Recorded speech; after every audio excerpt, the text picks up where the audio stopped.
আজকে দীর্ঘদিনের red kitchen society নির্বাচন নিয়ে ফেনী শহরের যে আনন্দের আমেজ তৈরি হয়েছিল, দীর্ঘদিন পরে আজকে এই আনন্দ নিরবিচ্ছিন্ন সুষ্ঠু এবং সুন্দর একটি নির্বাচন প্রক্রিয়ার মাধ্যমে রেড কিচেন সোসাইটির আজীবন সদস্যদের একদম স্বচ্ছ ভোটের মাধ্যমে তাদের নেতা নির্বাচন করেছে।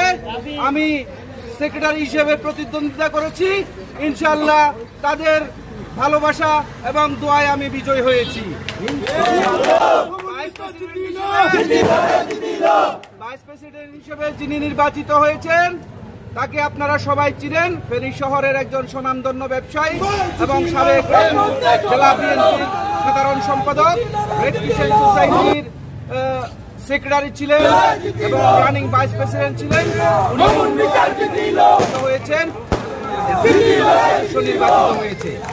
তো আমি শুধু একটি কথাই বলবো যে আজকে যারা আমাকে ভোট দিয়ে বিজয়ী করেছেন, আমাদের 7 জনকে, আমরা যেন আপনাদের এই আমানত রক্ষা করতে পারি, সঠিকভাবে এই শহরকে পরিচালিত করতে পারি। যারা প্রতিদ্বন্দ্বিতা করে বিজয় হতে, তাদের প্রতিও আমার কোনো রাগ ক্ষোভ অভিমান নেই, তাদের প্রতিও আমার ভালোবাসা রইল এবং আমি বলতে চাই তাদেরকে সবাইকে নিয়ে একসাথে আমি রেড কিচেন সোসাইটিতে কাজ করব এবং এই রেড কিচেন সোসাইটিকে সারা বাংলাদেশের মধ্যে একটি মডেল রেড কিচেন হিসেবে ফেনী জেলাকে পরিচিত করাবো ইনশাআল্লাহ।